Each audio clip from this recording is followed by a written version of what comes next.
All right, let's get into Eastern Championship Wrestling television regular style on Philly local networks. August 30th, 1994. They had just got into Florida, I believe, too, James. Oh, wow. Let's go. Okay. Let's Florida fucking time slot go. as well. But before we get into that, let's take a look at what was going on in the world of the NWA and the ECW with the Wrestling Observer newsletter. So this TNA Observer sucks too right now. I think, oh yeah, TNA sucks. 1994. Yeah. So this Observer portion is going to be a double shot. We're going to do some at the top. Oh my. We'll review the show, and then we'll do some at the end because there's some controversy coming out of this show. But this is all surrounding the revive of the NWA, or so they thought, as well as what's going on with ECW. So from the Observer, August 22nd, 1994, the name National Wrestling Alliance, a decade after its fall from being the most prominent and dominant wrestling organization in the world, is back alive and in the middle of controversy. Well, the organization doesn't look alive, but the name is back, Meltzer says. The latest controversy around the NWA name and the World Championship belt stems from a tournament Todd Gordon of Eastern Championship Wrestling is promoting on 8/27 in Philadelphia at the ECW Arena.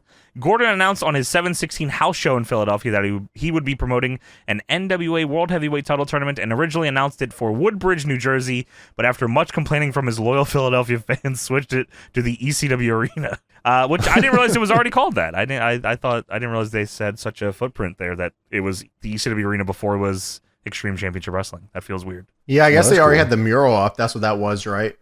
Oh yeah, I guess that's true. Yeah, that's fair. Is that right? Was that was the mural? Wait, right? the one people take pictures in front of? Yeah. No, that's like a new thing. Oh, okay. Which is also in the men's bathroom. Oh, okay. Oh, okay. So, yeah. Hey, I don't even question it. Like, all right. That makes sense.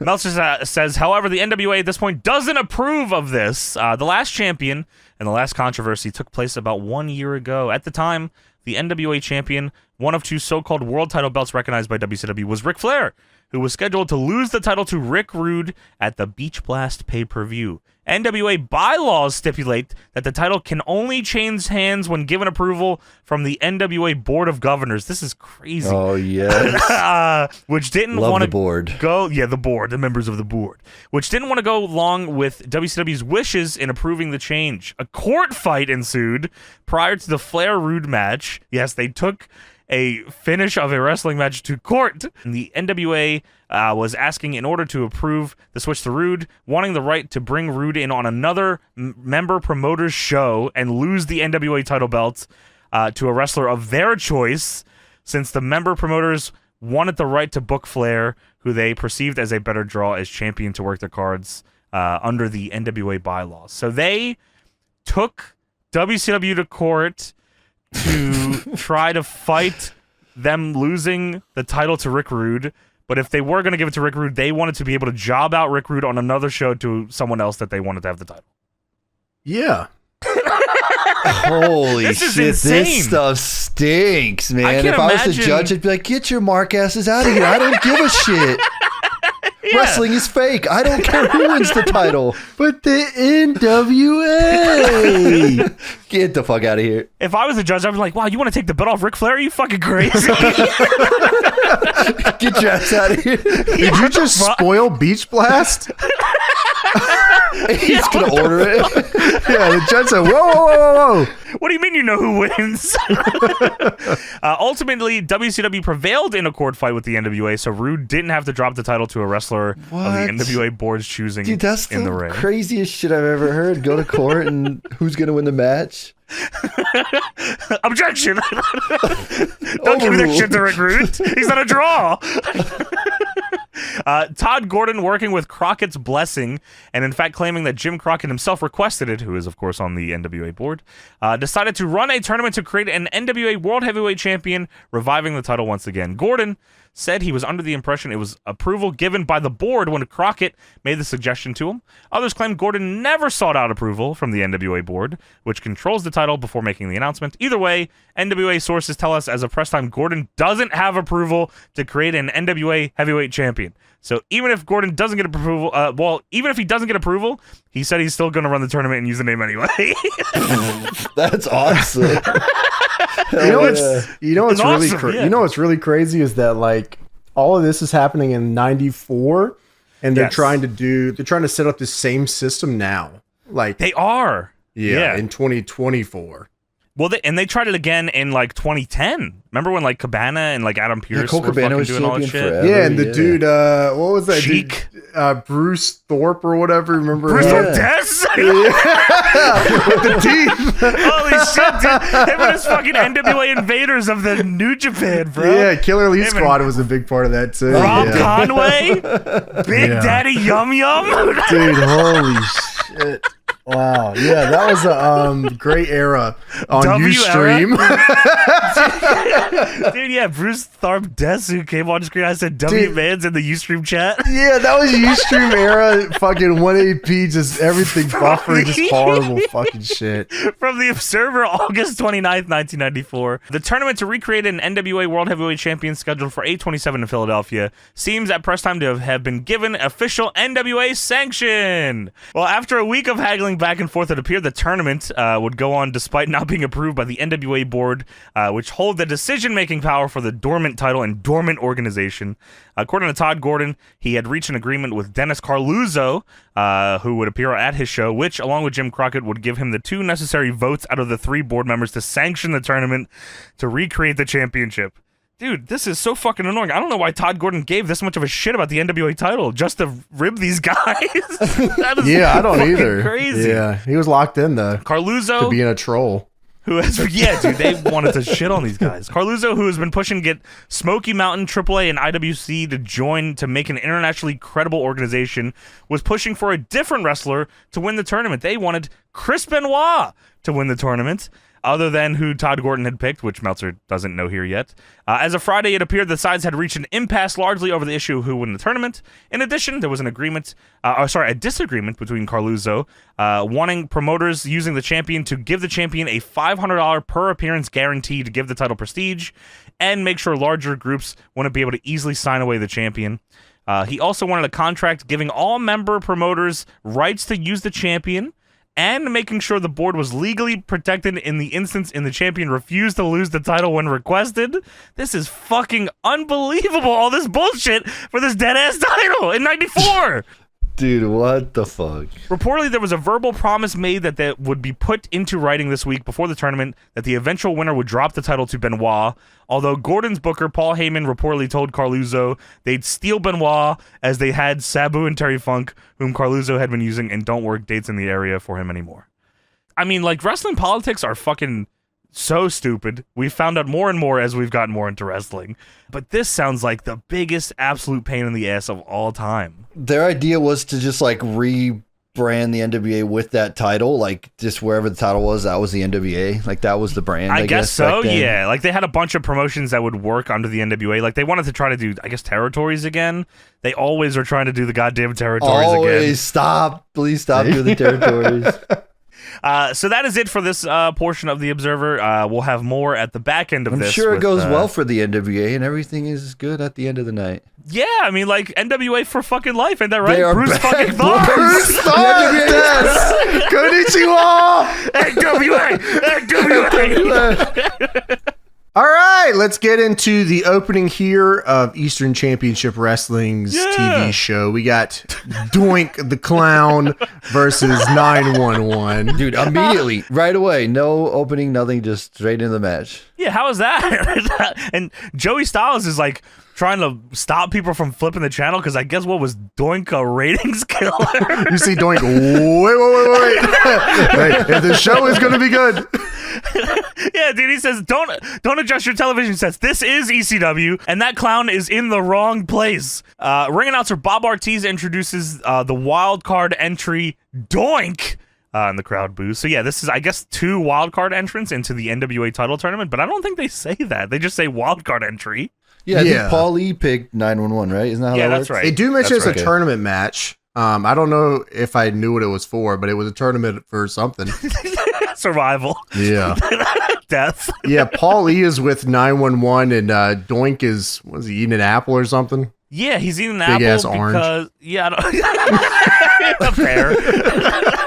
Banana with skin. Big I don't mango know. man. I'm not sure. And Joey Styles says, "Oh, did he take a wrong turn on the Jersey Turnpike?"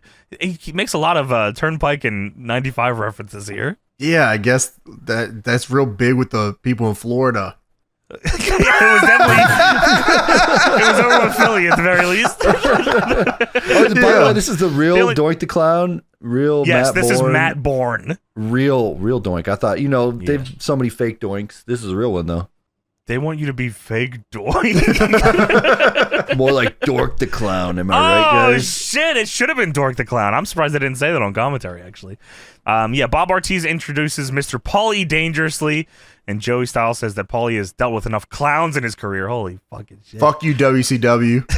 And WWF or not, whatever. We like. Nah, WWF, he's cool with maybe? WWF. Fuck WCW. Bob Ortiz introduces 911, and immediately Paulie signals for He pantomimes 911 doing the chokeslam to Doink, as if 911 had any other plan to any other time other than the chokeslam. I like to imagine all that he his, did. I like to imagine that his brain is like totally wired to not do the chokeslam until Paulie says, "You gotta do the chokeslam." He says, chokeslam! His hand forms into the goozle. Ah! He's about to put on like a Masawa Kawada classic in his fucking brain, and then he says, He gets chokeslam? dumbed down. Chokeslam!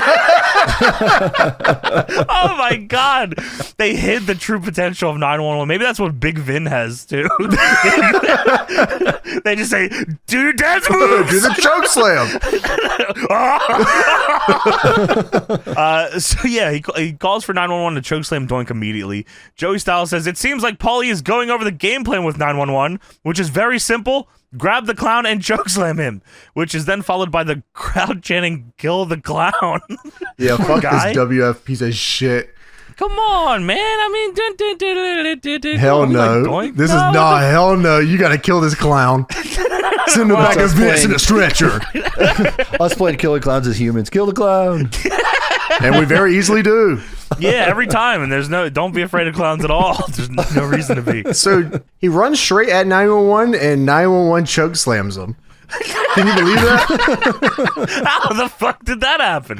I love he to think avoided they it for a minute. I like to think they called this match. He said, "What are we doing tonight?" He said, "Choke slam." He said, "What?" He said, "Choke slam." Oh, is that it? And then what? Oh, Another choke one. slam. One more. Oh yeah, like probably 3 of them, and then I win.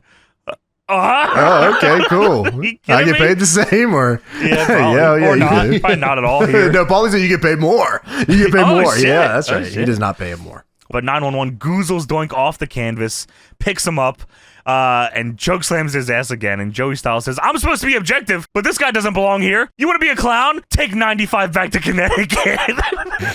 That is a great line. That is unbelievable. Yeah, so he chokeslams him, pins him. Paulie grabs a mic and he says, "This ain't no freaking circus. This is ECW." Dude, they show that in like every ECW documentary ever.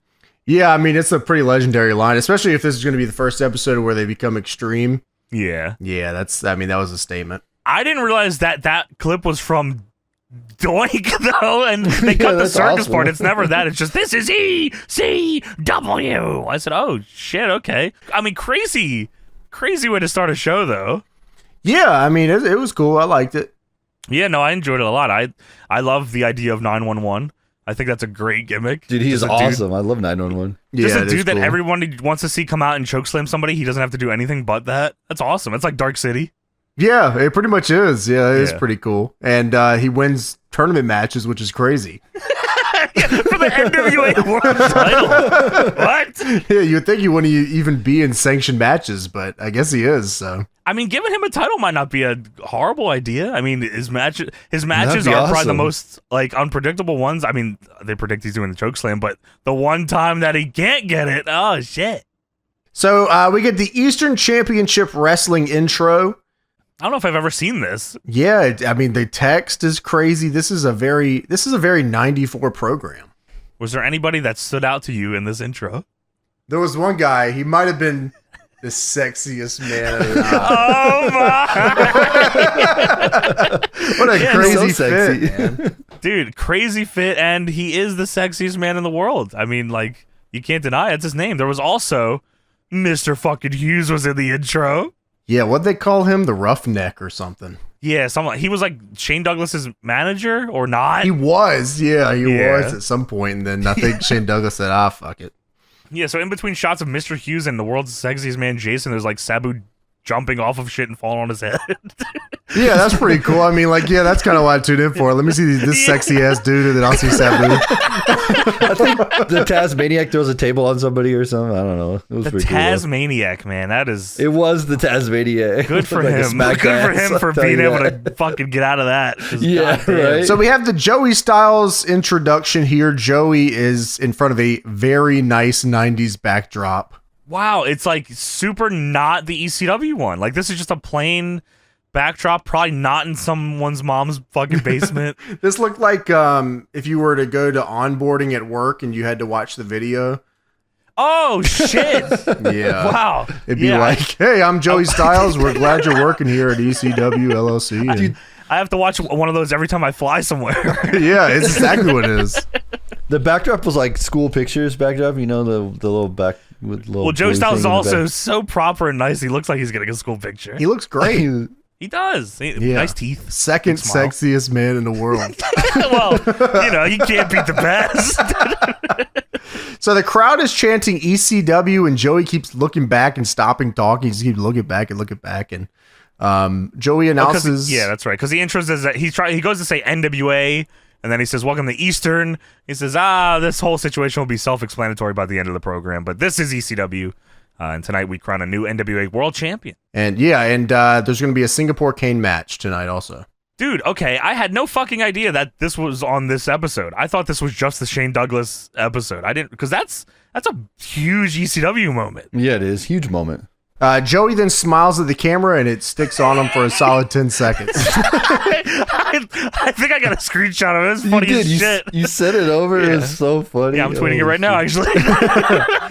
All this is very early 90s, so it's kind of is. cool to have a time capsule of like this era like this. So Yeah, Joey is still not. I mean, Joey was always a straightforward guy, but you can tell like he gets ECW eyes very soon after this.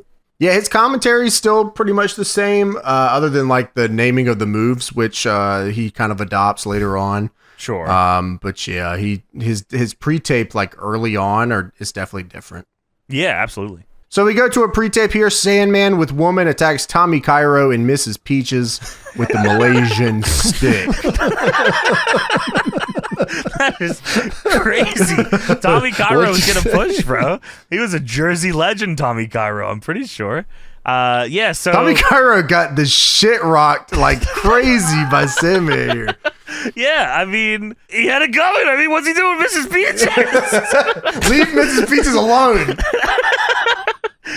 So they said this is during the Michael Bay controversy, where the Singapore caning thing was becoming a thing, and Yeah, sure.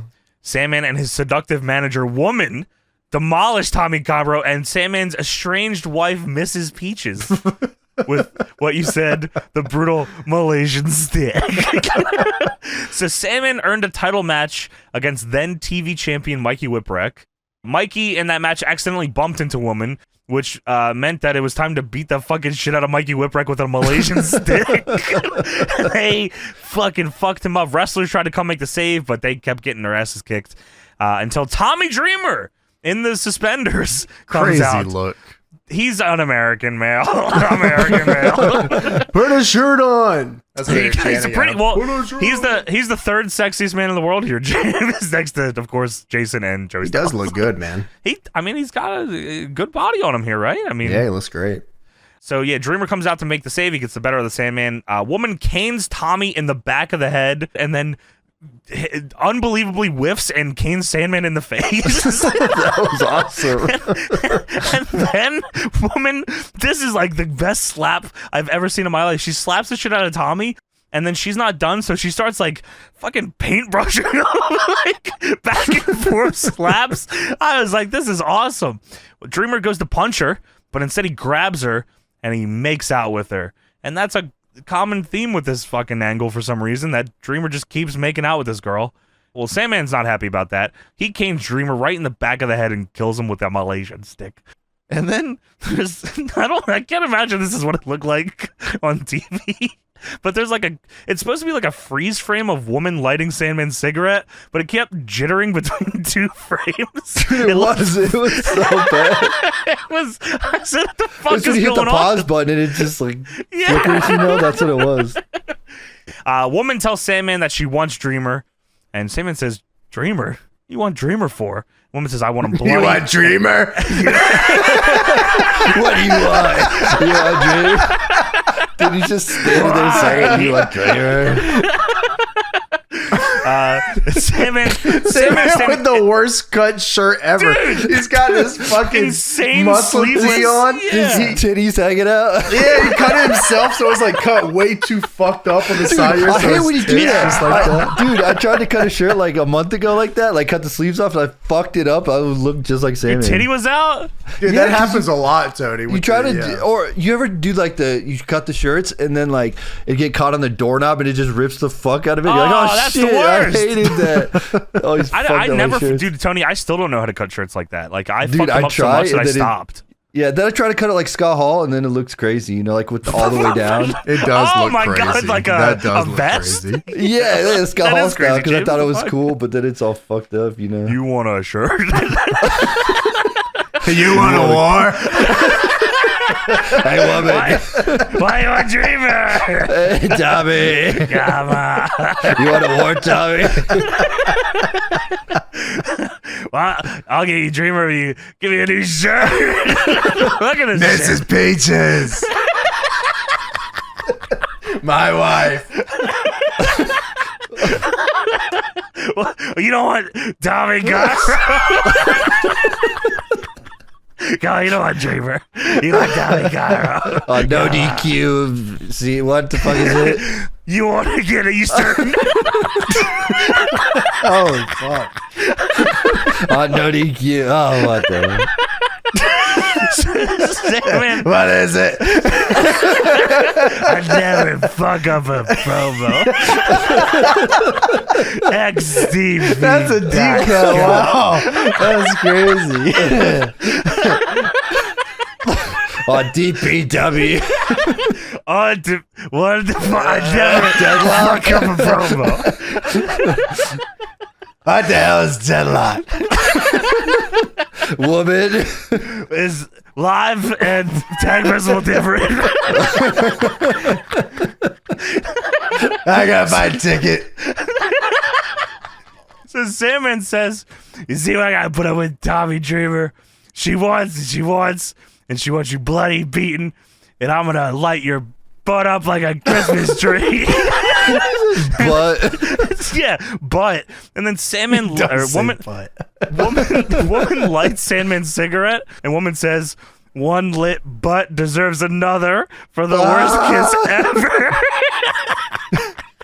Oh, dude, by the way, so I watched the original version of this. Oh, you watched the Reese dub? Yeah, I and watched they that had, one too, Tony. Oh shit, Yeah, I'm peacocked out over here, boys. Oh yeah, hell yeah, let's go Peacock in the house.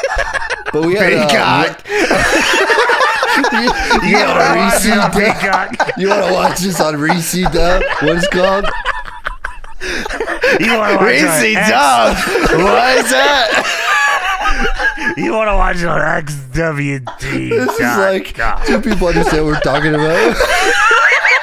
Dude, yeah. All right. I don't even like send that If video. you know, to you people. know. Yeah. I don't even Let like. Love Rule by Lenny Kravitz was played in the background. If you know that song. Oh, it was American on- Woman. That's what I know. I love that song.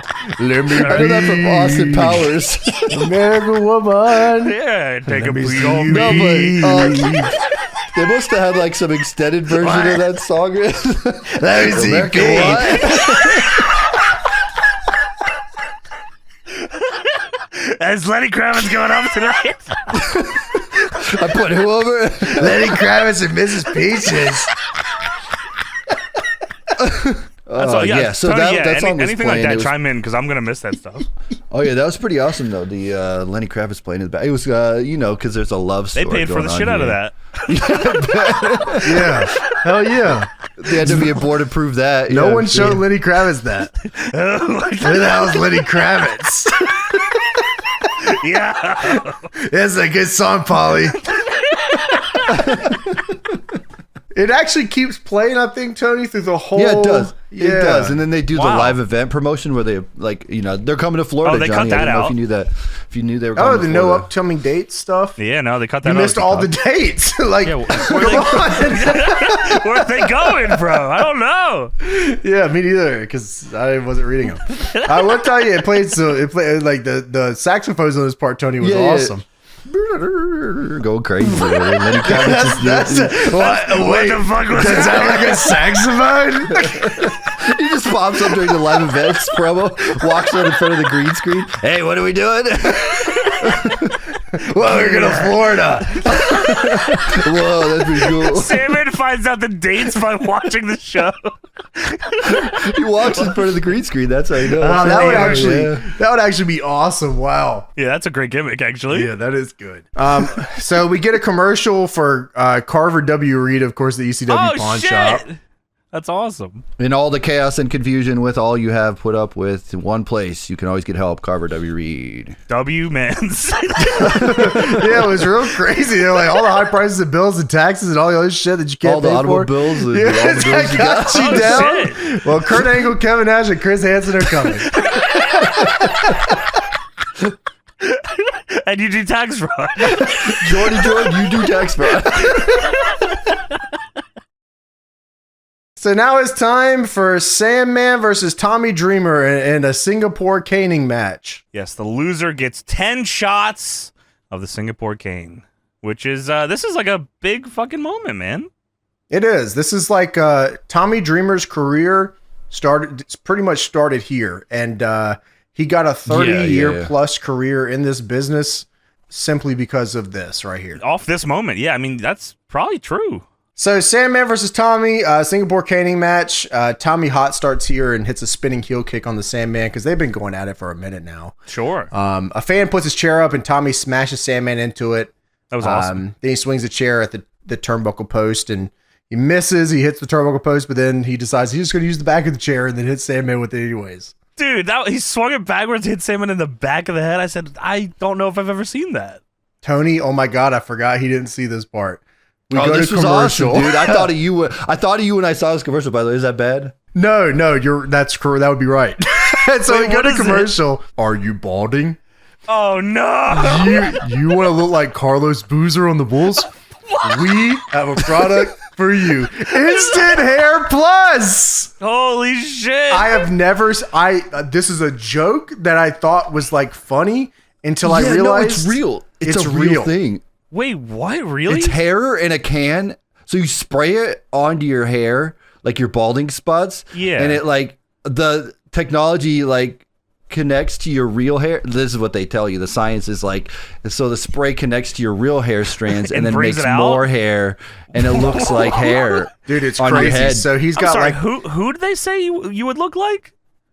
well, they didn't say that, but that's what I'm saying. You look like Carlos okay, I was gonna Boozer say, on I the thought that Bulls. was like, I was like, isn't he not legendarily bald? No, he looks great. I'll send you the picture of him real quick. Oh, sure, great. But yeah, no. So like, I like this was a joke or whatever, and like like the hair in a can. Yeah. Yeah. But like seeing it and like you had to buy it, and it was like $20 plus, And people thought it was but it working. was. It's so crazy because it's like he has like a bald spot on his crown, and then he just black spray paints it. He's like, wow, I have Instant Hair Plus. I'm gonna start doing this on my pubes. I guess I could do that too. Just the Yeah, black you- spray. You should have used this on Hogan when you Type shit. instead of bring out a spray paint can, you bring out this They and then use just this. get Hogan's Use this on head. Goldberg. He gives him a lineup. They just give Goldberg a really nice. Goldberg with hair. It all comes together. That's perfect. Yeah, it's just right in the middle of this. So this match here, you get 10 lashes or whatever. Are you balding? You want hair? They left You it want in hair? too. I don't know why. It was awesome though. Yeah, no, that shit was great. crazy. You spray I this love all around, yeah. So we go back to the match here. Tommy Dreamer hits a DDT, but Sandman pokes the eyes of the ref on the way down. Yeah, okay, so yeah, he's in DDT position. Sandman flails his arms, and the referee walks into his fingers. Joey Styles pokes himself in the eyes. Joey Styles says the ref didn't see the DDT. I'm sitting here wondering, like, what does that matter? Why does it matter? Yeah, that's what I thought. Why does it matter? So, Woman hits Tommy with the Singapore cane, and Sandman hits a DDT to win the match. Fuck! Everyone's using the DDT. Dude, I mean, it's over, I guess. Or not.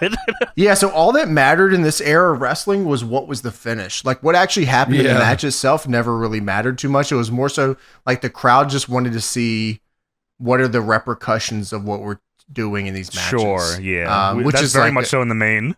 Yeah, and it's the whole show. I mean, like, even, like, you see, like, the tournament matches that they'll show later on a little bit of.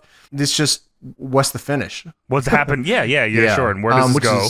It's a stark difference to even just a few years later. What did you think of, like, the rope color scheme here? It's like yellow turnbuckles and then red, yellow, and blue ropes. I chalk it up to this is what everything looked like in wrestling in the 90s. It had to have been, right? Like, this is like WCW style, like, branding on everything. Like, that old NWA look. Like, this is just how wrestling looked. So, NWA might be a good shout because that's what they were. Right, yeah. Like, it legit... until it's weird thinking about it, but until like WCW Nitro, like branding on the stuff was like, we got the red, white, and blue colors, and we got the that's just how wrestling was. Boxing period. was like that too. Yeah. Like Nitro is like the first one I can think of that like really changed how everything looked when it came down to branding the wrestling stuff. So. It was very cool too, dude. I didn't realize this until recently when fucking Ospreay tweeted about it, that like wrestlers don't like all black ropes because they're hard to fucking see. I didn't realize that. Yeah, I guess maybe if they're too dark. Sure, like if they just get lost. I guess probably in the lights too, you know. But like I was like, wow, I never thought of that. It's probably why Ishii fucked himself up. Yeah, off the head. That was nuts. Yeah. But Todd Gordon, the commissioner, is here, and he says, we're restarting the match because fucking you cheated, you piece of shit. Fuck you, man. Yeah. Dude, okay, at first... they like wrestlers were coming out to ringside. I was like, wow, this is pretty gnarly. They're having the wrestlers come out just because they want to watch Tommy Dreamer get caned, but they were actually arguing against it. I said, oh, okay, that's a lot nicer. It'd be the opposite today. Yeah, you're right. Yeah, Todd Gordon said we could restart this match because woman interfered, and Dreamer says, Todd, I signed the contract. This is ECW. Get out before I cane your ass. I'm taking the cane. I'm a man, bro. And he's going to take it because he's a fucking man. He's a man of his word. He don't give a shit. He lost. So Dreamer, he pulls down the suspender straps, which is also still a crazy look. No one has ever adopted that since, oddly enough. Yeah, it is a crazy look, lost man. The time. He looked like he should be serving beers or something at like a pub and like Busch Gardens or something. Yeah, he's a Chippendales dancer. Yeah, like he looks nuts, man. So he walks the ropes with his back to the Sandman, and dude, Sandman is winding up crazy. He's about to hit an unbelievable home run. Left field Castellanos he's about to fucking knock one out here. Well, woman gets on the mic, and she says, this can all end right here. And she changes this a lot. Like, she has a lot of different rules here throughout. But at the start here, she's trying to bargain with this dude, and he's just like not listening to any of this. Yeah, fuck that. Which, not really the craziest thing she's asking for. She didn't like ask him to jump off a 95. Yeah, well, he's still got his respect, his dignity as a man. His honor. Yeah, that's true. That's true. She says, all you have to do is get on your knees and bow to me, and you don't have to take these 10 whacks. And Dreamer says, fuck that. Yeah, just Sandman, fucking, yeah, please, just take me out. And Sandman starts, he fucking cracks him with one shot, and the crowd cheers like, yeah, that was awesome. That is awesome. Then woman gets on the mic and says, Dreamer, you don't have to go through this, Dreamer. All you gotta do is get on your knees and kiss my feet. I said, hey, hold on. Hey, yeah, no, like this whole string right here, dude, is actually pretty nuts. Get on your knees and kiss my feet. I know many a men that would choose this option, but not Tommy Dreamer. No, because he's got too much pride. He's got too much pride, and he's not a pervert, I guess. I don't know, man. Kissing woman, yeah. Yeah, I don't know. Dreamer says, why don't you get down on your knees and kiss my ass? And then Sandman says, well, you can put my balls on a pita bread with some hummus and tahini, eat that to the face. You put my balls. want my balls in a pita bread with some hummus and tahini. Eat that to your face. And Sandman canes the shit out of him, and the crowd goes, yeah, that's cool. I like that. And Woman says, come on, big boy.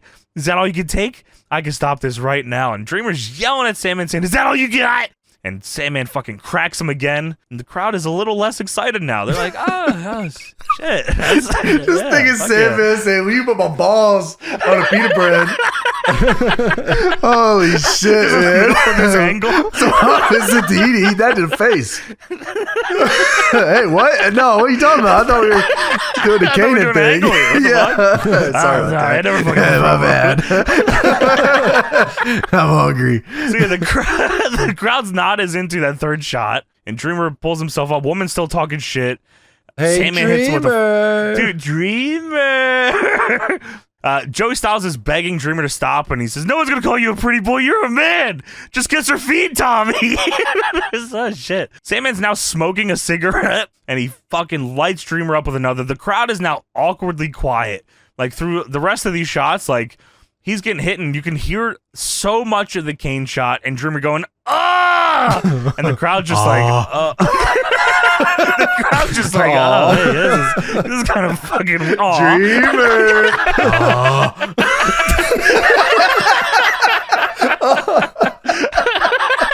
Goofy on Singapore cane. goofy on Malaysian stick. Aw, Dreamer. Aw, hey, Dreamer. Aw. Brain-rot caning segment is awesome. Wow. Someone needs to make that. Dude, Dreamer is bleeding. He's fucking bruised as shit. Crowd is great. Paul Heyman tells you the crowd was like going bananas for this whole segment, by the way. No, this was awkward as shit. The crowd was like, hey, what the I guess fuck? bananas in reverse. Yeah, sure. Bananab. Ananabum. Yo, you got bananas, guys. Whatever.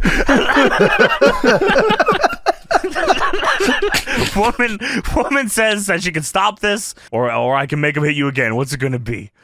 And Dreamer fucking takes another. He's, give me another. And Sandman cracks him again. Todd Gordon's on the outside. Make him stop! Make him stop! Dreamer. Woman says he doesn't want to stop, Commissioner. But all he's got to do is get on his knees and beg, which is also different. Oh, you get on your knees begging, kiss my feet. What are we doing here? Kiss my ass.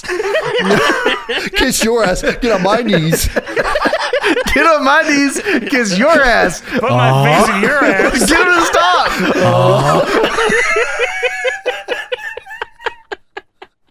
Make him stop. Make him stop. Oh man, yeah. So Dreamer takes the mic and he says, thank you, sir. May I have another? Oh. That's the only one I ever seen from the documentary is that one shot of Dreamer thank you, sir. May I have another? And Sandman fucking cracks him. This is fucking gnarly, really. I mean, think the little part on the kendo, the little cover thing is like that's the slashing worst his part. back. That's what's slashing his back. I think we're at 9 now. He fucking hits him Yeah, again. that's right, 9. And there's 1 left. And Sandman says, hey, tell him his last chance. Why don't you do it? Yeah, what the fuck? Well, Dreamer yells at him, give me your best shot. Sandman goes all the way across the ring and full sprints at Dreamer and hits him as hard as he can with the cane. That's me in the games when I get bored of just swinging the thing. I'm like, all right, I'm going to sprint at him now. Yeah, I'm going to run and kill you with this fucking thing. Yeah. Use the chair and here comes the pain, and you do it, and they take the big bump, that back. I love that bump. Oh, it's so that satisfying. was awesome. Yeah, that was good. Yeah, all the weapon hits in Here Comes the Pain were actually very satisfying. It's a good game. It is a great game. So Dreamer pulls himself up. He is fucked up. He's bleeding. He's bruised. The crowd is quiet as shit. This is awkward as fuck because everyone just saw a dude get his ass beat to death. And Dreamer gets in Sandman's face, and they talk about this on the documentaries too, Tony. I feel like this part here where he gets in his face and Sandman's lip was quivering. It was so intense. Oh my god, they do talk about that. It was just hot. There's no AC. Yeah, dude, I'm fucked. He was having a heat stroke. Yeah, what you said is probably right too. Dreamer says, "Is that all you got? I'm still standing. What are you gonna do? I took your best shot." And Joey Styles is flipping out, and Dreamer's still standing. What guts by Tommy Dreamer? What a man! Tommy Dreamer belongs in ECW, not like fucking Dink. I fucking hate Dink. Dude, I hate those stupid clown. So Dreamer turns his back to Sandman to walk away, and Sandman fucking hits him again in the back of the head. As hard as he can. Like, Dude, one good one. Just cracks it over his fucking head, and then he lights a cigarette and leaves, and Dreamer pulls himself up, and he's standing in the ring, and the crowd fucking standing O for Dreamer and chanting for Tommy. And like James said, this is a turning point in Dreamer's career for the rest of his fucking life. Yeah, that's real. I mean, crazy segment though, man. I mean, like, that is, again, good on him for willing to, I mean, I don't know if he pitched it or whose idea it was. Like, that is, that sucks. This is a crazy segment for 1994. To think about it in the context of that. Oh my god, what else yeah, was, dude, they got what Bash else and was Booger going on? Raw. Yeah, right? Bastian Dementors Booger on Raw. and Doink the Clown, we hate you. And Mike Enos is on WCW. I mean, like, what the fuck? Yeah, this is awesome. I love this segment. This is tremendous. Yeah, this was great. Yeah, no, I mean, this is what Paulie was really, really good at, I think, is being able to create these moments with these characters. And he was really good at, like, keeping this is the hardest part of wrestling. You can bring in 100,000 guys, but being able to use the same guys and still rotate them around to, like, do new shit is a very special skill. And I think that not a lot of people have that, you know. And dude, these are two prime examples of that. These dudes are around for another fucking like 7 years on this show. Yeah. When you're over, you're over. Yeah, so, like, once you get someone over, it's hard for them to not be over anymore. They have to really try. You have to really fuck something up. Yeah, really. You can bring the stars of NWA Eastern Championship Wrestling to your hometown. Call the ECW hotline. Oh, shit. They cut that out of the Peacock, too. You can raise money for your local charity by bringing in superstars. It shows Sabu running headfirst through a table. You can raise money for your local charities. Is Sabu a star of the NWA, I guess? Yeah. Yeah, I guess so. I don't know what the fuck was going on there. Yeah, that was crazy. Well, I can bring him to my fucking birthday party? Dude, that's a crazy concept. No, let's say you want them to come to Philadelphia. I know they're already in Philadelphia, but North Carolina, let's say you want ECW to come there. You can book them, and they'll help raise money for your charity. You just put on your own ECW show. It's like paid for shows. Yeah. Oh, sure. Okay. Pretty sweet. I want to bring a show to North Carolina then. I think we should do that in 94. I think, and it should be Ricky Morton and Robert Gibson against Sabu and a flaming table. And let's see who wins. And Jason Knight also. Well, that's, it's hot enough. Get the inside scoop of the ECW. Call 1-900-884-4ECW. And see what your favorite ECW superstar has to say. Hey, it's me. Dreamer. That'll be $8. You can play the pro wrestling trivia game or win ECW tickets. Just call the number. Oh, shit. I'd play the trivia game and just answer all of them wrong. Who was the first ECW World Heavyweight Champion? That would have been The Rock. Sir, don't ever call this number. In 1994. It's Gabe Sapolsky. Sir, don't ever call this again. I'll call back in tomorrow. All the answers are Tommy Cairo, probably. Just say that. You'll get it right. Myers, for sure. The Rock. So Joey Styles is here to introduce... They ban you from the phone because you just answered wrong.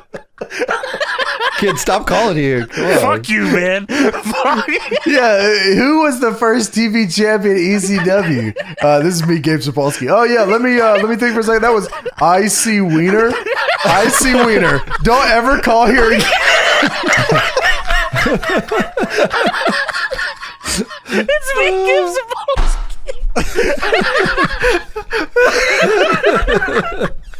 Oh my fucking god! Wow. So, the answer is Baba Booey, how it's his penis. I'm gonna fucking kill you. I got your number. I know the number of the police that I'm gonna My dad works for Microsoft, and you're gonna. You actually won free tickets to the ECW Arena. Please show up and claim them, and I'll kick the shit out of you. Come talk to the guys giving out the programs at the door. You are gonna die. So Joey Styles is here. He introduces the franchise. Shane Douglas versus Too Cold Scorpio. This is for the NWA Heavyweight Championship of the World. There was a tournament. I'm going to guess this was all together.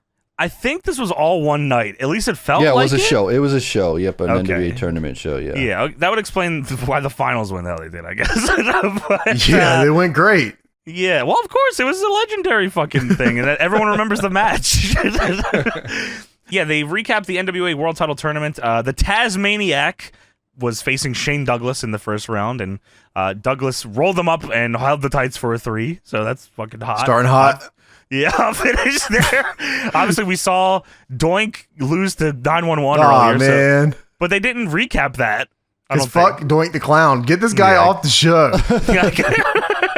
Too Cold Scorpio faced Benoit. They did a top rope superplex, and both of them brought their legs up to try to pin one another. They locked their legs in kind of an inside cradle. I love this pin. Dude, what a great finish, James. Yeah, I love it. The bell rings, and the crowd and nobody knows who actually won. Joe Styles says, it's got to be Benoit. And that's what the NWA board was also saying. But yeah, you're right. It was Too Cold Scorpio. Like, they beat Benoit round 1. They damn. They want him to win the whole fucking thing. But Scorpio wins. Shane Douglas then faced Dean Malenko. I don't understand this tournament. You know what? Maybe it's just showing the stuff that Too Cold and Shane were involved in. Yeah, it's got to be. Yeah, that's what they're showing. Yeah, that makes sense. Because they show it goes right. Because I was like, who the fuck did Malenko beat to get to the second round? But I guess it doesn't matter because Shane Douglas beats him with 2 pile drivers, and then the crowd starts to woo at Shane Douglas for some reason. I don't know why. Was Ric Flair doing double pile driver cheese? Yeah, I don't know. Yeah, no, Shane Douglas he always hated Ric Flair. I think he was saying Dick Flair and shit back then. Yeah, but I thought the crowd would be like, because the crowd likes Shane Douglas, I think, or maybe not. I guess maybe they're forced. He was cheating in all these matches. Well, that's a smart crowd there in the Philadelphia. They're so smart. What about in Florida? I guess we'll find out when the ratings come in. Yeah, let me see that sheet. And then Scorpio faced 911, and somehow 911 didn't win this, but there's a reason for this. So 911, you should fucking hear this shit, boys. Fucking choke slams Too Cold Scorpio. Unbelievable, I know. Can you I can't believe that shit. Yeah, that's fucking something crazy. He's trying or what? I think so. And then Doink comes out. Doink the Clown. You can't say that. Just Doink. Get this guy out of here. Well, he's here, and he attacks Doink the Clown. He attacks Paul E. And he's beating the shit out of Paul E on the floor. 911 gets distracted. And then 911 leaps from the ring over the ropes to the floor. It was the craziest thing I've ever seen in my life. Yeah, that's real. To the floor. What the fuck? That's like a freak of fucking nature. I would have him win the NWA World's Title Tournament actually now. Yeah, everyone loves like no matches, just finishes. So like choke slam, choke slam, choke slam. We're going all the way, easy. Baby. Yeah, hey, that's sick. So he goes to the floor, and then he double goozles Doink against the apron like Homer Simpson style. That was awesome. Yeah, it was nuts. And then Matt Bourne is here with a chair. How is this possible? Well, he's beating the 911 to shit with a chair. How? Yeah, Matt Bourne is Doink. But who's Doink? Oh my, it's the fucking franchise. Shane Douglas is under Doink outfit and face paint just to distract 911 so Too Cold Scorpio can win, because I guess 911 was going to choke slam him and win in the This is the craziest tournament recap I've ever seen, by the way. It's fucking insane. Yeah.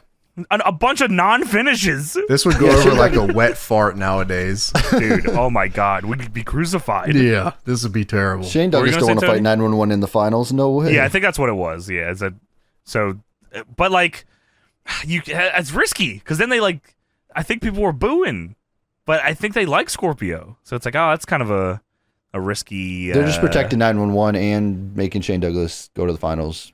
Well, that's Doink. How they won. That is true. That is Doink. Doink in the finals.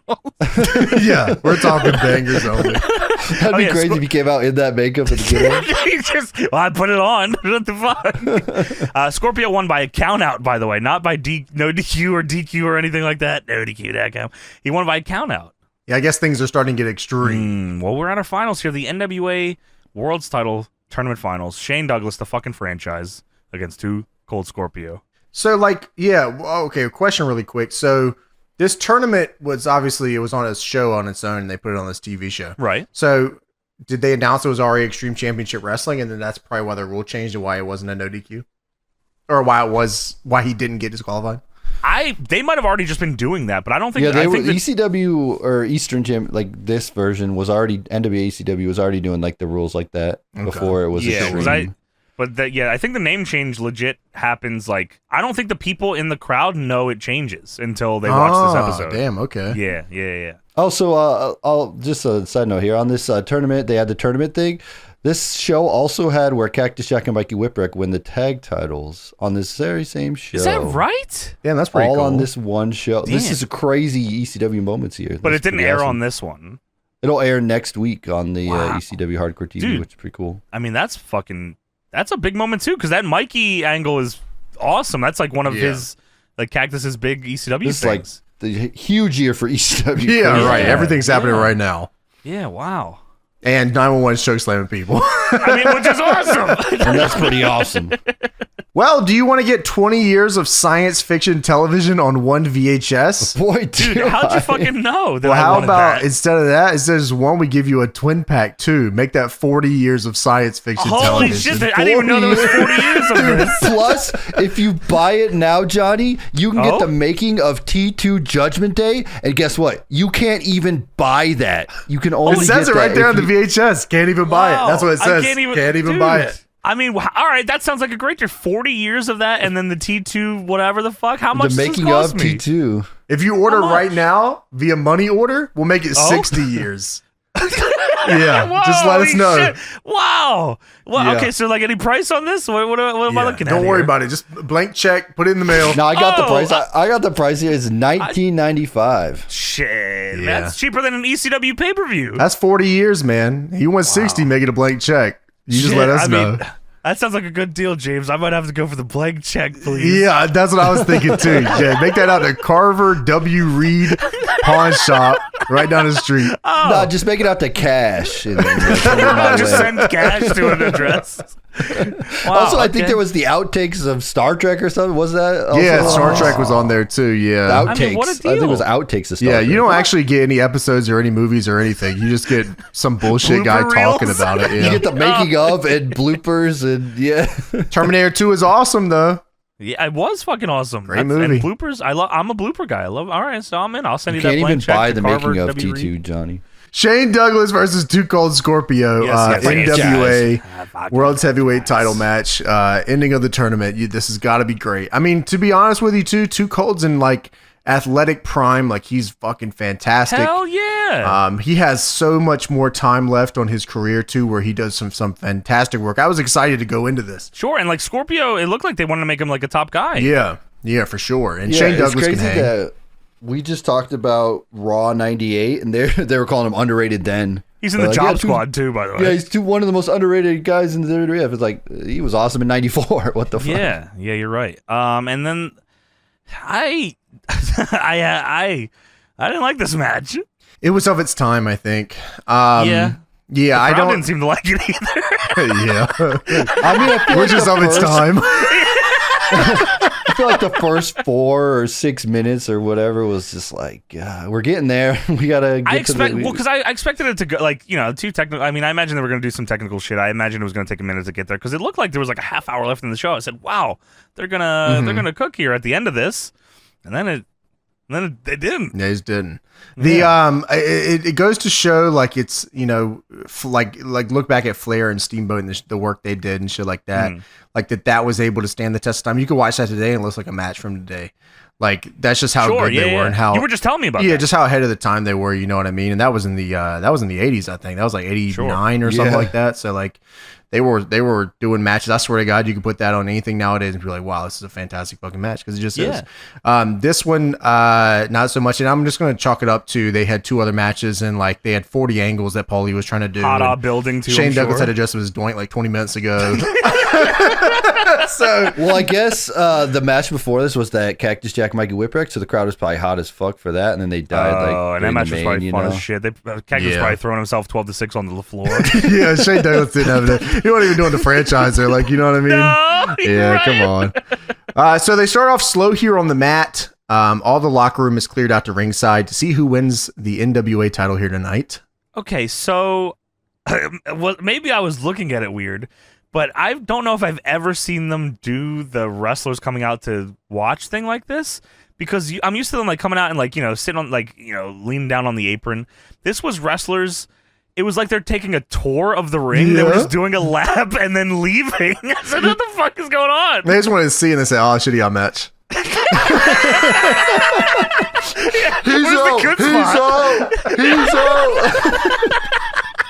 out. Me as I'm walking down the ring. Yeah, I was like, that's weird as shit. So yeah, Franchise slaps Scorpio in the corner, takes him to the other corner, does it again. Scorpio fights back, takes over. Punch the shit out of him. Yeah, Franchise loads him up on the top rope. Scorpio stuffs a superplexes across body for a 2. Just basic babyface starter stuff here of this era. Dude, this reversal out of the camel clutch was awesome. It was super athletic. Like, this was like just very well done. Scorpio gets a chin lock. Douglas fights up, belly to back suplex. This, of course, gets him back up, and Shane Douglas locks in a camel clutch.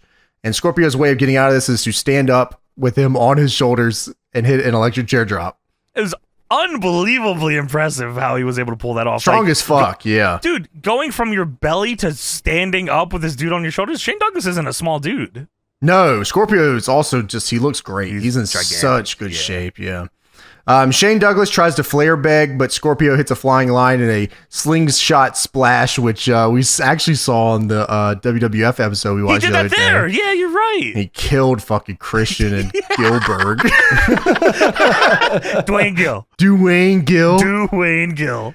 Scorpio hits a Danielson drop kick from the top, and they go to the outside. Scorpio whips Douglas into the barricade, and he topples over into the crowd. Dude, yeah, which looked good backwards there. Over it. Yeah, it looked awesome. They do some crowd brawling, come back out into the ringside area, and Scorpio goes for a suplex on the floor, but Douglas ends up suplex gut busting him on the barricade, and then suplexes him into the ring for a 2 count. That was cool. Shane Douglas goes for a jumping crossbody out of the corner, but misses, and then Scorpio hits a tombstone, and he goes up for the moonsault and misses. I was very surprised at the lack of reaction to the tombstone. Well, they've probably seen so much tonight. Seen everything. Once the cat's out of the hat. Once the cat's out of the bag, you can't put it back out of the bag. Once the cat in the hat, you know, you just yeah. Well, I mean, once the green eggs or whatever, that's So yeah, Tombstone goes for the moonsault, misses. Douglas hits the belly to belly, and he wins, which makes Shane Douglas the new NWA World Heavyweight Champion. Dude, I was like, what the fuck? Are you kidding me? The match is over? Like, nothing happened.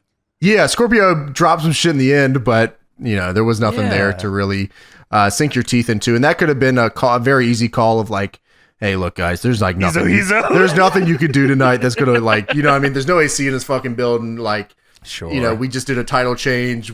There's nothing you could do. Like, I don't know. Yeah, that's true. And you just were in the clown paint. Just do whatever. Yeah, you look ridiculous. You like Calusi? Clusy? Any Clusy for me? Hey, dreamer. Music. So yeah, Shane Douglas is announced as the new NWA World Heavyweight Champion, and this was cool. Joey Styles says Magnum TA may have never won the NWA title, but the belly-to-belly suplex, the move that he taught Shane Douglas, brought Shane that prestigious title. I was like, oh, that's pretty fucking cool. Yeah, Shane has something to say about Magnum TA and the NWA here in a minute. The crowd is chanting "Flair is dead," which is like that's an awesome. That is cool as awesome. Fuck. Yeah, I love that. Cool. Scorpio takes the mic. This is unforgotten parts of this segment here because they never share this. I didn't know this was funny. Scorpio says, "Champ, you may be the franchise, but it ain't gonna be no bitching and whining because you just happen to be a better man tonight. But you are the NWA World Champion, and if I don't say so myself, I will be on that ass for that belt. Oh. Ain't that the truth? And he drops the mic and daps him up, and that's I thought that was the end of Scorpio for the night, but it is not. But that's, you know, for another moment here. And Shane Douglas takes the mic and says he will not be a champion that hides, and I stand here before God and my Father in heaven tonight, and I said I would be World Heavyweight Champion. And in the tradition of Luthez, in the tradition of Jack Briscoe of the Briscoe Brothers, of Dory Funk Jr., of Terry Funk, the man who will never die. As the real Nature Boy Buddy Rogers. Oh, shit. The real Nature Boy. From the Harley Races to the Barry Windhams to the Ric Flairs. Ooh, fuck that guy, man. I accept this heavyweight title. Wait a second. Of Kerry Von Erich. Of the fat man himself, Dusty Rhodes. Yeah, the fat man himself. He looks up. This is it tonight, Dad. And Rick Steamboat. And they can all kiss my ass. And he throws the belt down. There's two dudes in the front row that look like Scorpio just got shot. They are stunned by Tharp, this. his hands on his head. No. And I'm pretty sure Dennis Carluzzo and another NWA guy are on the front row on the right side, but they never show them. Douglas says, "'Cause I am not the man who accepts a torch that was handed down to me from an organization that died, R.I.P., 7 years ago. I'm the man who ignites the new flame of the sport of professional wrestling." Sport. And he reaches over and at the timekeeper's table, and here, convenient, they have the ECW title. Have you seen this before? Tonight, before God and my Father as a witness, I declare myself the franchise as the new ECW Heavyweight Champion of the world. The crowd's fucking fired up. And the fat man himself, Dusty Rhodes. Of the Von Erichs, all of them.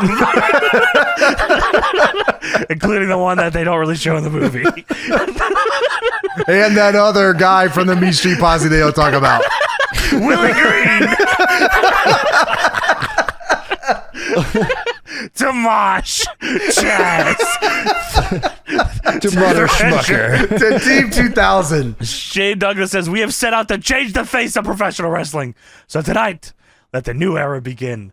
The era of the sport of professional wrestling. The era of the franchise. The era of the ECW." And there's a moment, and then the crowd all start chanting ECW. I don't know if this is the first time they chanted it, but it felt like it. Because it was like, Shane Douglas was like, oh shit. He's like looking around surprised at the ECW chant. And then a forgotten part of this that is never ever shown ever in the history of them recapping this angle. Too Cold Scorpio is back in the ring on the mic. And not that thing. Dude, he's on the microphone and like the crowd goes silent, but he's still ECW. Yeah, you're right, Tony. You can hear like almost like where like the audio goes, and it's like ECW. You can see the people just, no one's doing anything. Dude, and Joey Styles has to cover it up. He's like, "Oh, the crowd is so loud, we can't hear what Too Cold Scorpio's saying." Yeah, what the fuck? Damn. What do you say? He cuts like a 30-second promo in response to this. And yeah, Joey says, it's deafening in here. We can't hear Too Cold anyway. Dude, I looked everywhere online for that, and I could not find the original I was hoping audio. your version had like the promo. Because I thought maybe he said something they had to cover up. But no, it was just Paulie saying, "That's our shitty promo." No, he's probably like, "I love NWA. I'm taking that belt. This is my belt now." Don't you ever disrespect the Dude, I love that they just did that. That was like that was crazy. Why didn't they just cut it? The foresight of that was awesome. Just like, yeah, we're just gonna leave the video, but we'll just put the audio over. Who gives a shit? Why not just cut Scorpio's part there? No, they needed the whatever. ECW. Oh shit, it's so loud crazy. Here. So Joey Styles says the NWA has been declared dead. Long live ECW. I said, oh, fuck. And then Shane Douglas, I don't know if you got this. He like points up to the air with one finger, and he starts like showing everyone the one finger, and he starts yelling Ichiban! Ichiban! Bruce Tharp said yes. Konnichiwa. That's me in the back at DPW Live. Ichiban! One. So then we go backstage, and there's people trying to. And the show's not over. People are trying to interview Dennis Carluzzo, board member of the NWA. Do you want to play the trivia game or no? Oh shit! ECW hotline. Call right now. $1.99 a minute plus 99 cents after that. You want to play a game? You better not be calling here again, I'll tell you that. Oh, shit. All right. Hold on. All right. We got a question for you. Who is the current ECW Tag Team Champions? IC Wiener. Oh, you're going to die. Oh, you're going to die. Somebody get that guy. He must be from the NWA. The Tasmaniac. Come over here. So, yeah, they're trying to interview Dennis Carluzzo in the back, and Dennis Carluzzo says, I got nothing to say. You'll have a statement from our spokesman. I'm on the way now to have a conference call with Jim Crocker and Steve Akar. What happened tonight is a disgrace. I'm disappointed in it. Shane Douglas is the NWA champion. He threw the belt down, and he had no right to do that. And remember one thing.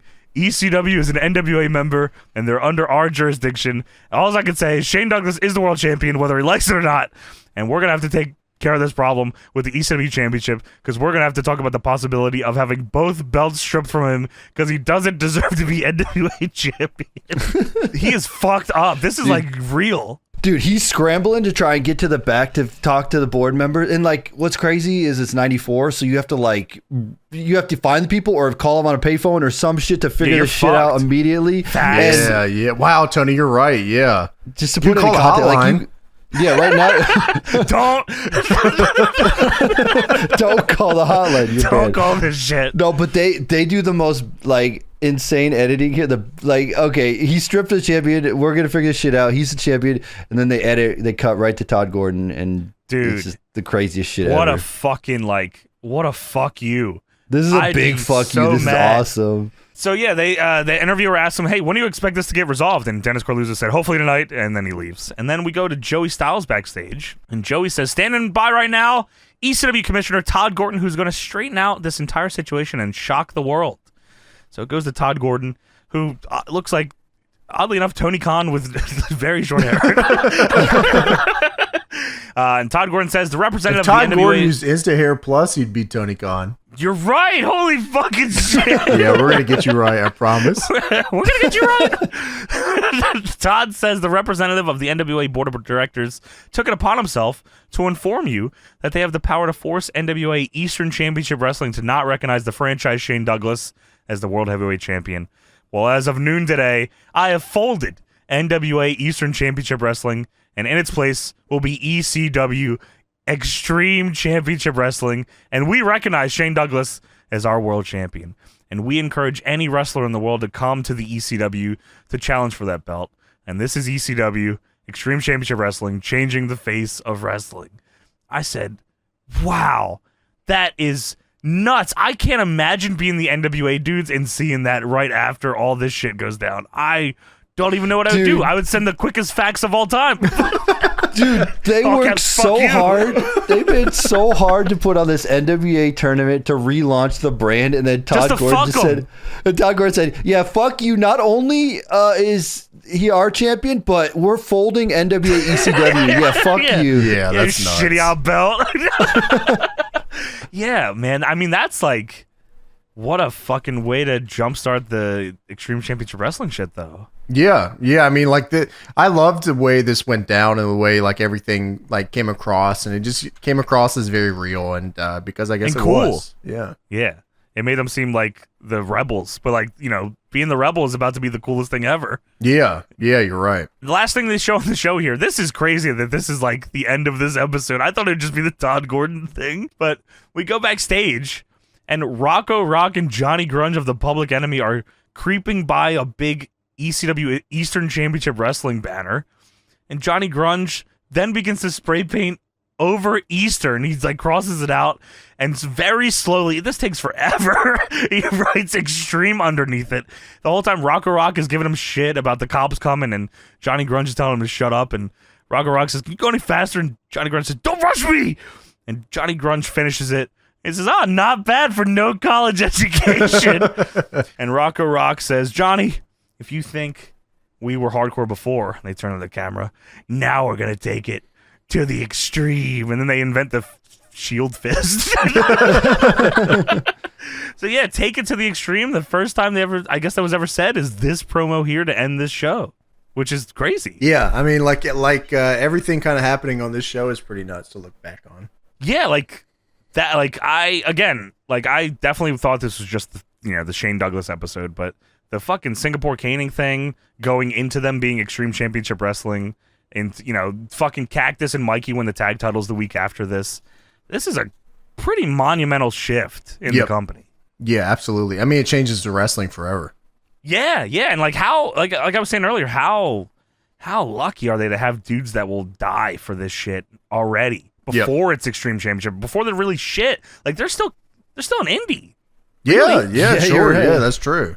Yeah, like they're an indie with local TV. I mean, Paulie had connections. Obviously, they obviously had some shit with fucking Paulie working for WCW, and they were trading dudes every time Paulie wanted to sue them or whatever, and had Cactus come in. But this was an indie. Steve Austin, all that shit coming in, but yeah. So like, it's how many pieces had to be in the right spot for this to succeed is actually pretty impressive when you look back on it. Yeah, that was a ballsy move too for them to just do this and be like, because the NWA went to court over like who's going to be the champion. And well, Tony, I guess we can talk a little more about what happened after this now. Let's hear it. Some Observer stuff here from the Observer, September 5th, 1994. Meltzer writes, in what will go down as one of the more public double crosses in a business known for lying and double crossing, Todd Gordon's Eastern Championship Wrestling, after holding the NWA tournament on 8/27 at the ECW Arena in Philadelphia, publicly trashed the belt and the promotion on its television show. 3 nights later, announced it was quitting the fledgling organization. Douglas did the speech while a stunned Carluzzo looked on. Even after the double cross, ECW officials, Paulie Dangerously in particular, tried to placate Carluzzo, telling him it was only an angle to get heat on Douglas, but that turned out to just be another in a string of lies, when the reality was obvious on television 3 nights later that it was a public statement, which did get over with the ECW core audience, which heavily booed Carluzzo from the moment he came into the ring as NWA representative. Before going to the ring, Carluzzo had Shane Douglas sign a contract as NWA champion, which stipulated that he agreed to drop the title when it was requested by a majority vote of the NWA board via either pinfall or submission. The contract stipulated a $500 per appearance guarantee for any title defense, plus air transportation and hotel whenever he's booked more than 200 miles from his hometown of Pittsburgh. The contract stipulated that any NWA promoters requesting dates on him must give him 45 days notice. If Douglas doesn't abide by the contract, as he apparently won't be doing, then the NWA can strip him of the title. There's no word on the reaction of the rest of the NWA board, although Carluzzo himself wants to hold a tournament to crown Benoit the champion in November. From the Observer, September 12th, 1994, the situation regarding Todd Gordon's NWA Heavyweight Title Tournament on 8/27 in Philadelphia only heated up this past week, as expected. On its television show that aired 8:30, ECW changed its name to Extreme Championship Wrestling and will recognize Shane Douglas as the ECW World Heavyweight Champion. Based on the double cross, the NWA, whatever currently that entails, released a statement saying they are declaring the tournament null and void and stripping Douglas not only of the title, but of any recognition as a former NWA champion. Now, I don't know if that gets double retconned or not, because like I think sure. every instance still regards him as champion. Like Wikipedia still shows it, but I don't know how that MOW did the same thing. That's fucking true. Holy shit. Wow, they did. On Sunday, both Douglas and ECW booker Paulie Dangerously were scheduled to appear both on John Arezzi and Mike Tenay's radio shows. On both shows, Douglas stated the idea to throw the NWA belt and proclaim the ECW belt as the meaningful one came to him in the ring spontaneously that night, and the idea was his and his alone. He denied any premeditation on the part of him or the promotion on what happened. Paul E., having no knowledge of what Douglas had either said or was going to say, then came on one of the radio shows and said the idea was planned well in advance and it was a double cross. Hey, gotcha, bitch. Gotcha, motherfucker. But they had the reasons for doing it and said he'd accept whatever heat came down because of the decision. Dangerously then missed Tenay's show, calling just after the show went off the air. One of the radio shows also booked Dennis Carluzzo as a guest, who said both Douglas and Dangerously were liars, which, by their own contradictions of the same story, it did come off that at least one of them was. Carluzzo, who said the NWA will hold a tournament in November, wasn't booked on the Tonight Show, called the show as a caller and pretty much said the same thing. Carluzzo's side of the story is that when he was contacted about the tournament, since they needed either his or Steve Rickard's approval, Gordon first told him in order to get his approval, he could pick the winner. Carluzzo said he and Rickard decided on Chris Benoit winning the tournament because they felt he was the biggest international star in the field, and because he worked all over the world, he could take the belt all over the world and make it a meaningful world title. According to Carluzzo, Gordon agreed to let Benoit win instead of Douglas, but then told him the next day that they had promised it to Shane Douglas, but that if he approved the tournament, then in return Douglas would drop the title to Benoit at the TV tapings the next afternoon. At that point, Carluzzo said he knew it was a double cross was coming, but he wanted to be a team player. Bullshit! And last thing here from the Observer, September 19th, 1994. It looks like the NWA title situation isn't going any more smoothly with ECW out of the picture.